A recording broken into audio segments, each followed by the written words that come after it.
You're listening to The White Rabbit, conversations on the art of presenting in a rather noisy world. Your hosts are Matt Krause and Alper Rozanes. Matt helps leaders of international companies speak, write, and present with confidence.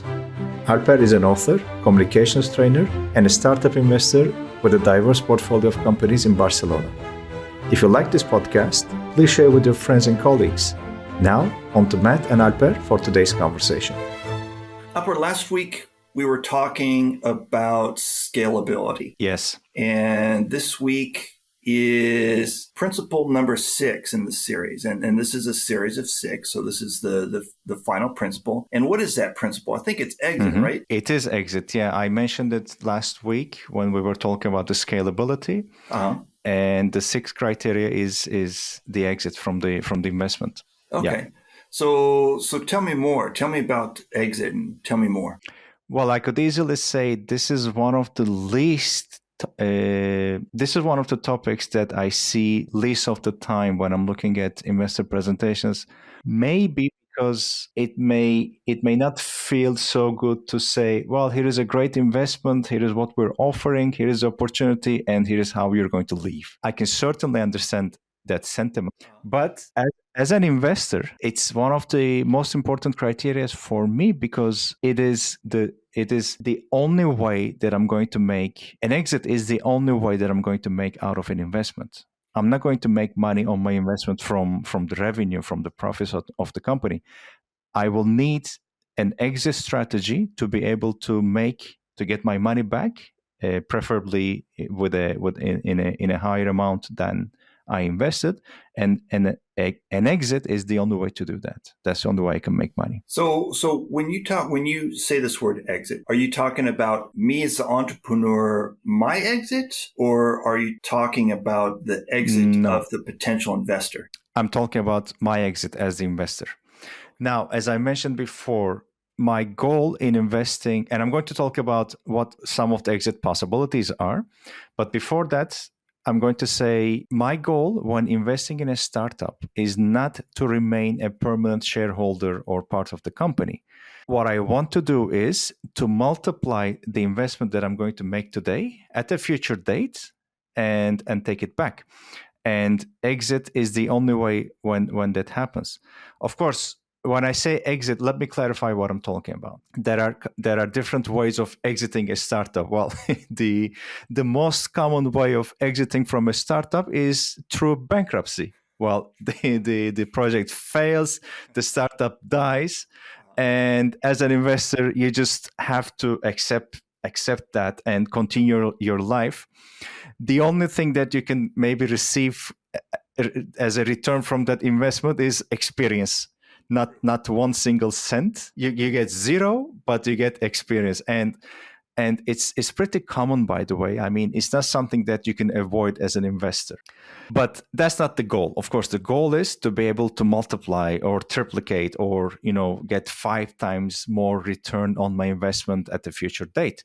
And for that, there are 3 main exit possibilities. Now, the first one is, for example, future rounds of investment. Let's say I invest in a company during seed stage, and then the company goes on to a series A or B or C in the future future stages as the company grows.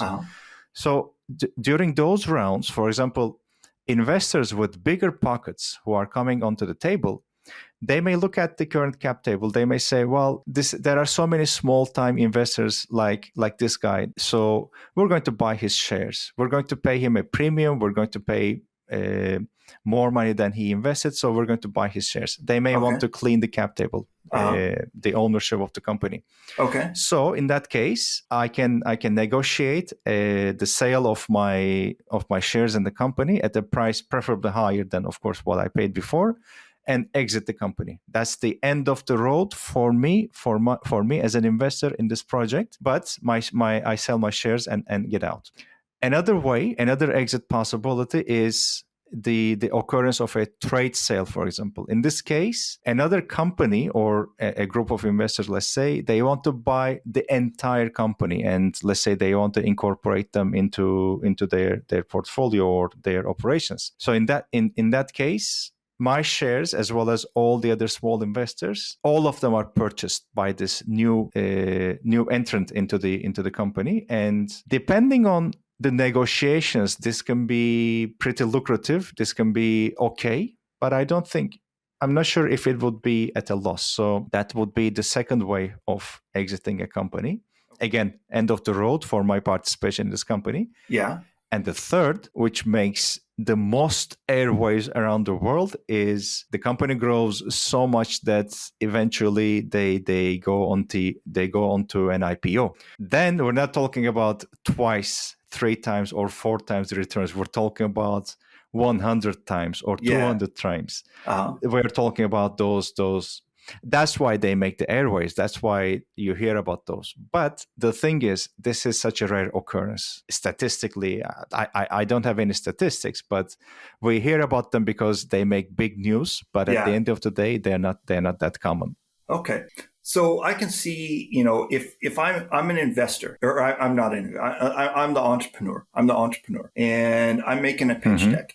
I can see, okay, well, if I've got to represent my exit plan, then that's one slide deck. But wouldn't every single slide deck? You mean your exit as entrepreneur? Yeah, but wouldn't if I'm making a slide deck, or my slide deck for the potential investors, the exit part of that slide deck doesn't it need to be different for every potential investor? Doesn't every potential investor have a different exit plan? Well, I'm not sure if an exit plan is something that the investor can have, because when I invest in a company, for example, just because I am a business angel participating in that company, it doesn't give me any right or possibility of controlling a future liquidity event. They are called liquidity events. So those are the events that I can exit. But I'll come back to the first part of your question. And I don't think as an entrepreneur, as an investor looking at an investor pitch, I would want to see the entrepreneur talking about, well, here is how I'm going to exit this project. No, I think the exit slide, or the part relating to the exit, should revolve around how the potential investor may see himself or herself exiting the company one day. I wouldn't want to see the founder of the project saying, in 2 years, I'm out. So you're left by yourself. And in that regard, like I mentioned all the way in the beginning, not only do I not see a lot of mistakes about the exit in the presentations, I don't see them at all. Like I mentioned, maybe it's because entrepreneurs don't want to talk about, yes, we want you on the project and you will be out in the future. But everybody knows that. The founders know that. The investors know that.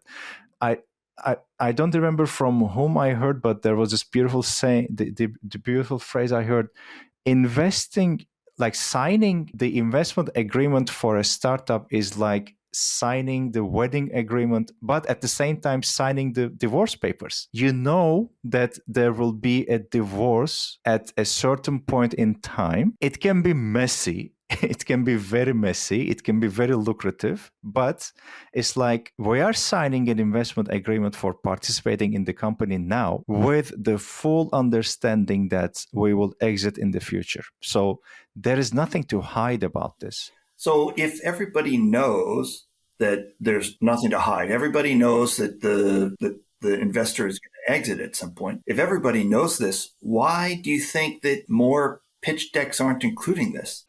I honestly don't know. And maybe they may be thinking that, well, this is something we will consider in the future. But if I'm looking at your project for the first time, and if I only have a couple of minutes to hear from you, I wouldn't mind at the end of the presentation maybe talking about, this was the project, this was the team, this was the value, and everything. But at the end of it, if you choose to participate, here is how we envision, of course, without any guarantees, that in the future there could be additional rounds of investments. There is this huge company in the market that may be interested in buying us, or some projections into the future. Of course, it's very difficult to project what's going to happen in 2 years, 3 years, or 5 years time. But at least I wouldn't mind. Actually, I would want to see, I would want to see something about the exit, because it would give me the idea of going through the future projections well enough to be able to say, yes, exit is one of the possibilities that you can have in the future. And we have considered that. And here is the information that we want to share with you.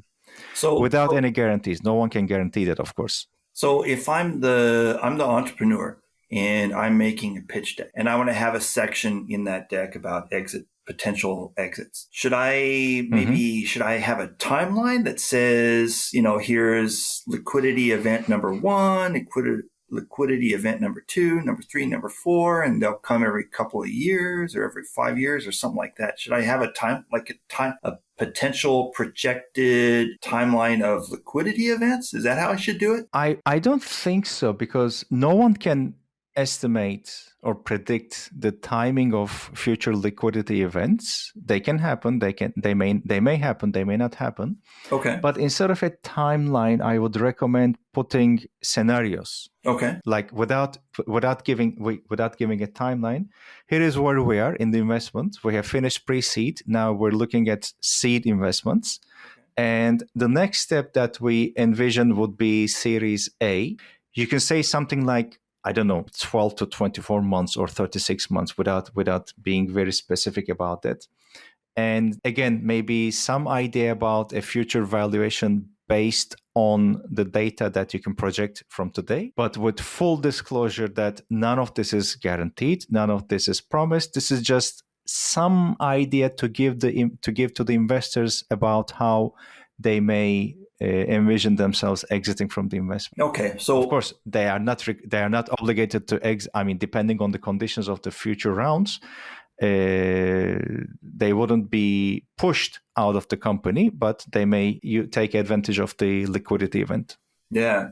So, okay. So one more question. We're running out of time. So we have time for one more question. So if I'm going this route, I'm an investor and I'm making a pitch deck and I'm going this route of what you just described. Should I also include? Are you an investor or an entrepreneur? I'm the entrepreneur.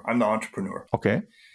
And so I'm the entrepreneur and I'm making a pitch deck. As I'm describing these potential steps, in a few years, we might have a Series A, and then in a few years after that, maybe we have a Series B or something like that. So I've got a slide and I've got some foreseen steps, and I'm putting in there a big disclaimer that this is a projection into the future and this is just what I think might happen. We're not sure. Nobody can be sure about it. So I've got my disclaimers in there. Should I also put in there something like the big business building events or the milestones that are going to accompany that? Like, for example, before Series B, we're going to enter a new market segment and start selling to grocery store chains or something like that. Before Series A, we're going to, get a company-wide CRM from SAP or something like that.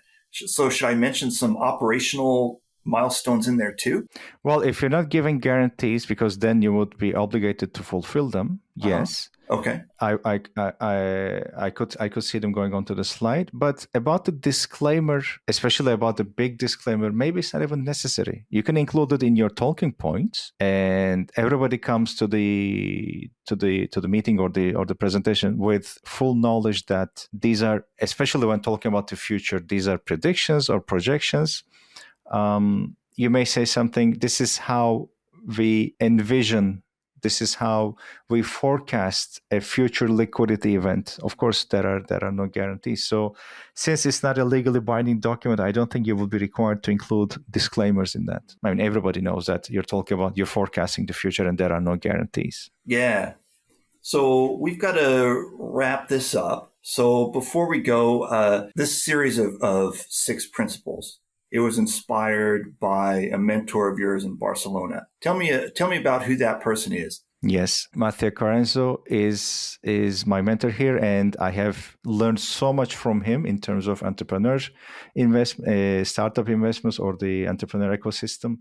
By the way, I just realized I'm not going to be finished with these 6 criteria, stealing from him and sharing on this podcast. I just realized there are so many other things that I want to take and share in this podcast. So we're going to keep on mentioning his name a lot in the future episodes too.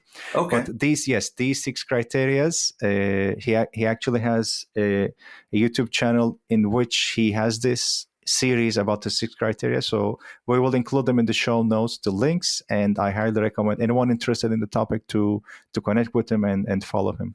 Okay. And on the YouTube, back to the YouTube videos. So this episode today about liquidity events and exits, this episode about exits, is there like a specific YouTube video just about exits?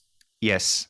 Oh, wow. Yes. There are specific videos about these 6 criteria that we talked in these recent episodes, and we are including the direct links to those specific videos in every episode. So with the show notes on this one, you can find his video about talking specifically about the exit. Okay. And those links will be in the show notes then? Yes. All right. So thank you very much, Alper, and I'll talk to you next week. Always a pleasure. Take care. Bye-bye. All right. Bye-bye. Thank you for listening to The White Rabbit with Matt Krause and Alper Rozanes. You can subscribe to the podcast on Spotify, iTunes, or through your favorite feed.